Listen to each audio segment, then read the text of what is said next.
Greetings, dear ones. I am Kryon of Magnetic Service. Going south today on the Nile, having just visited Abydos. This group finds itself listening yet again in the sun, this time on the deck, as the sun sets. Let me give you some insight on Egypt. For today, and I waited till now to tell you, there's history before history. There's also, again, consensus reality of what happened here.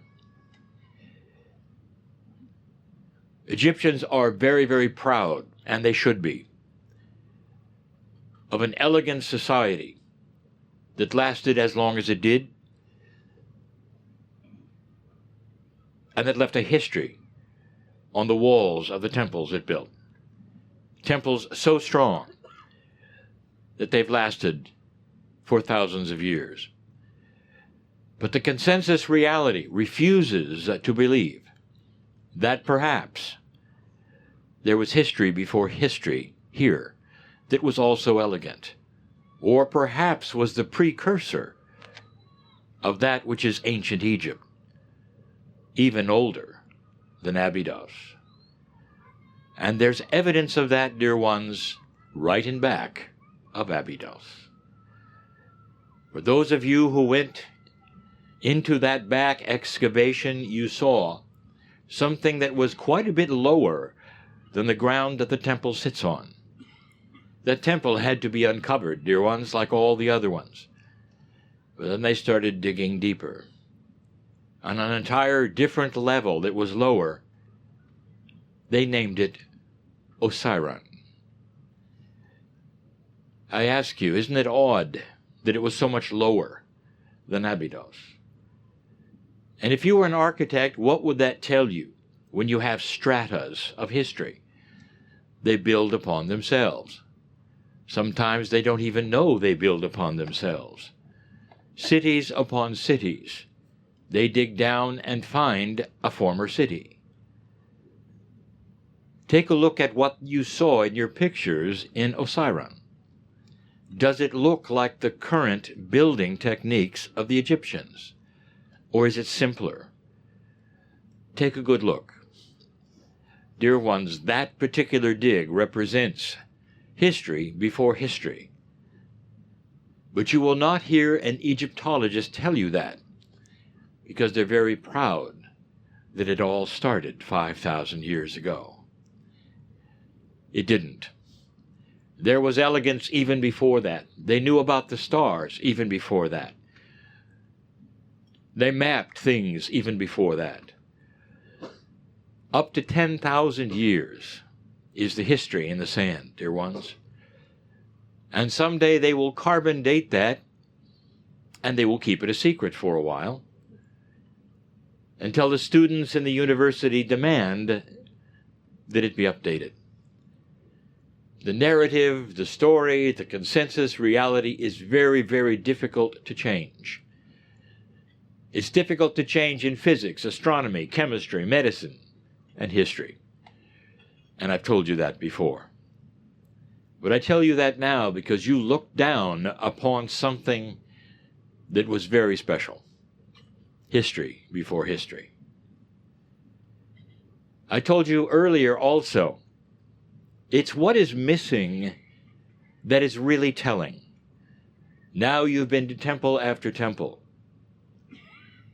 Abydos, Hathor, filled with so much information on the walls.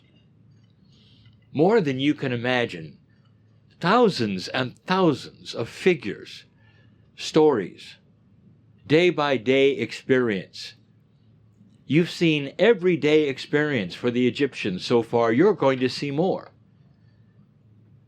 There'll be depictions even of their struggles and their wars coming that you'll see. But what have you seen so far? You've seen how they work with each other, who they worship and how, who followed whom and what they did. You've seen depictions of their dancing, their playing, their worship, day by day. You've seen depictions of them hunting and fishing. All of those are on the walls. Now here is my question. What are Egyptians, ancient Egyptians, famous for? And if you go around the world and ask even children of other cultures, what are the Egyptians famous for? And they will say pyramids, building. And you have no one depiction of them building anything. And yet that is the grandest thing you see. How'd they do it? It's marvelous. Look how long it's lasted. How did they put that there and make this so perfect in architecture and perspective? And not one depiction of them building anything. And that should tell you, again, I will say it, too sacred to put on the walls. That was from God.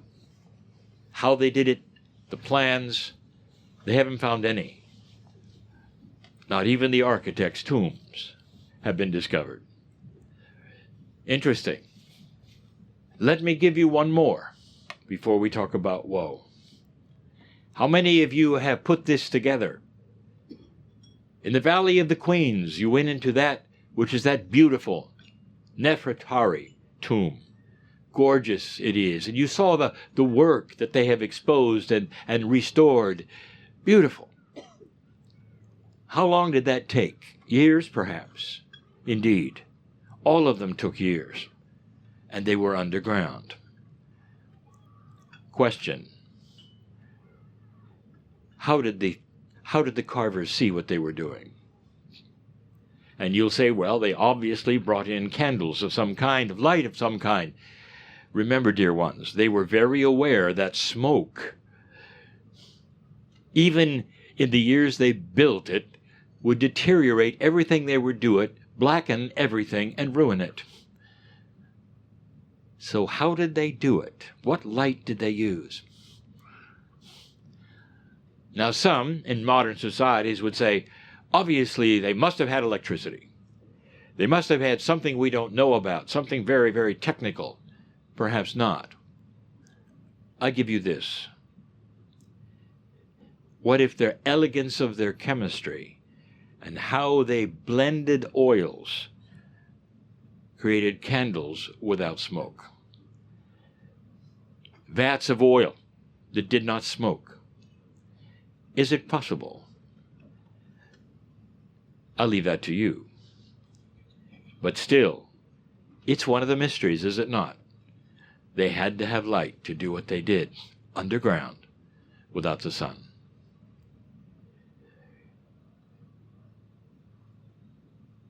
Woe has not shown up. He was supposed to, and he did not. And Yusha is waiting for him there, but he knew he wouldn't come. Because woe is still pondering one of the biggest questions of life, about himself, about God. And the question is this: is God bigger than I was ever told? Are the attributes around God bigger than I was ever told? Is there a relationship between a human being, the soul, and the creative source, which is bigger than I was ever told? Is it possible that there's a field of consciousness that I can tap into? All of these things. Some frighten woe because they go against everything he was told. Some of you know how this feels. For you grew up one way, had it all explained to you, participated in it, and then you awakened to a bigger truth. Some of you on your own, some of you with others. And at some point, those who are listening to this, either here or later, had to make a choice and go with that which felt good to them in their heart. And that was a God which cared, a God which had no punishment, a God which had only love.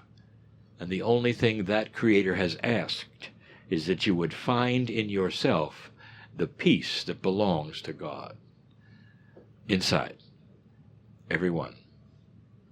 Strong it is.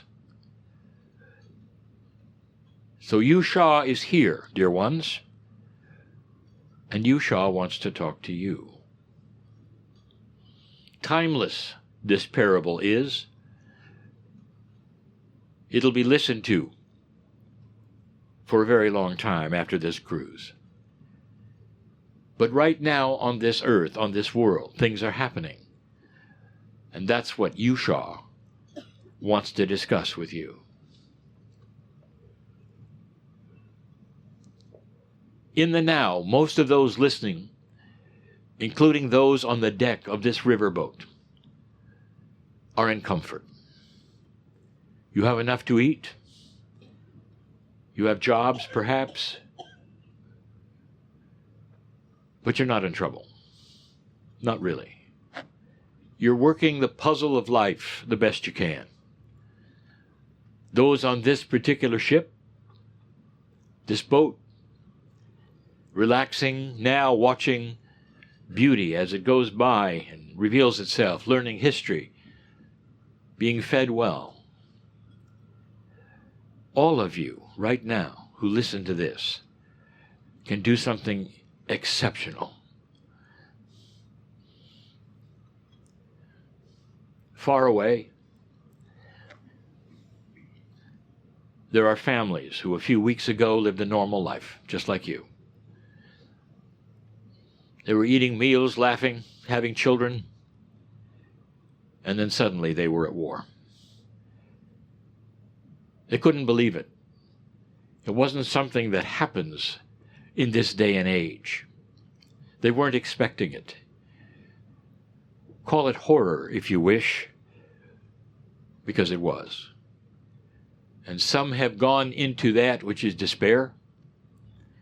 Over 3 million have scampered across the border to get away from it, and the rest stayed. They've lost loved ones. They've lost children. It doesn't get worse than that. And here you sit. There is power in consciousness that is light. Power. Consciousness has so much energy to do things you didn't know it could do. And Yusha wants to tell you about that. And here's what he has to say. The field is real, and it is everywhere on the planet. It's like a storehouse of consciousness, and whatever you put into it and on it goes everywhere.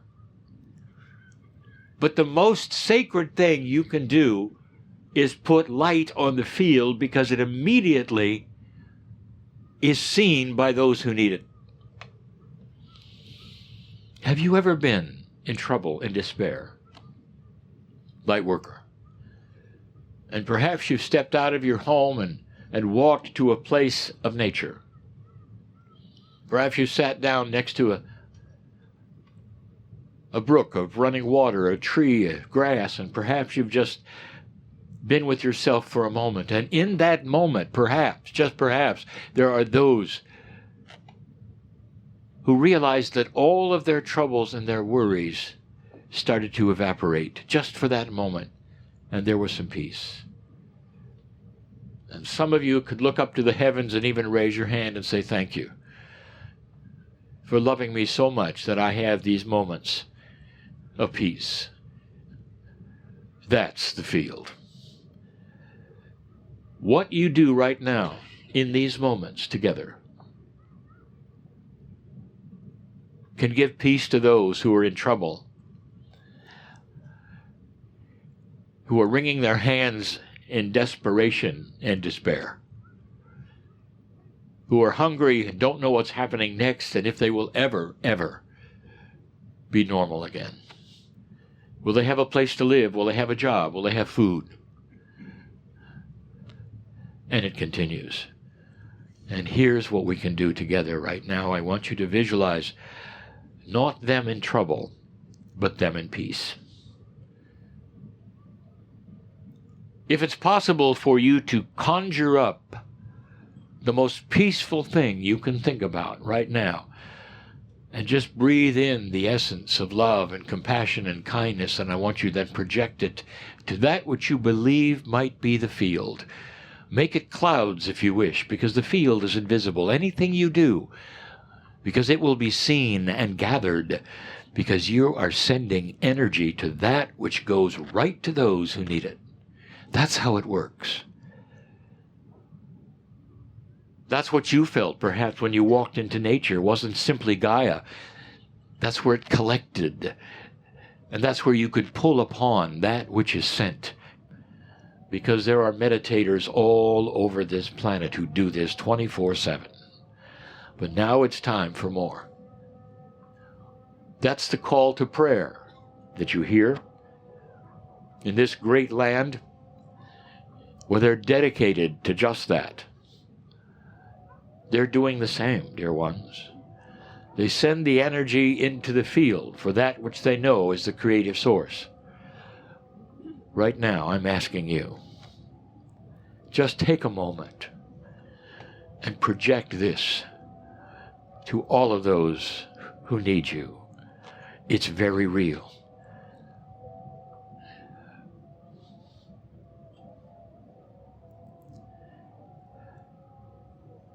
I ask one more thing. This comes from Yusha. Before you go bed tonight, before you go to bed, I want you to put your feet on the floor and just take a moment or two to do this again. And when you get up in the morning, swing your feet around, put them on the floor. Before you do anything else, take a breath and do it again. And if you like the way this feels, because you are giving and receiving at the same time from the field, if you like the way this feels, perhaps, just perhaps, you might make it into something beautiful that you do morning and night, just for a moment. Your own time where you do nothing but send it to others. That's all you do. This is what your incredible light work awakening has done for you. You have a powerful consciousness because you know God is bigger. You know about the field. You know that reality can be controlled. You know that you can send peace where it's needed. That's what you do. You have been given this moment of beauty and peace for yourself in order to then share it to those on the other side of the planet or close by, wherever you are listening to this right now. Woe will be back, but for now, these are the instructions from this man, this guide, Yusha.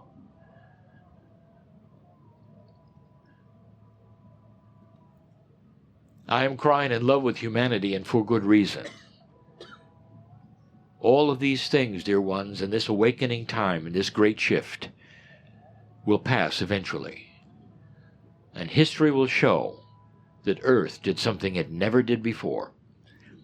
That humanity did something that was unexpected about war. It chose not to have one. First time. Things are changing, dear ones. And so it is.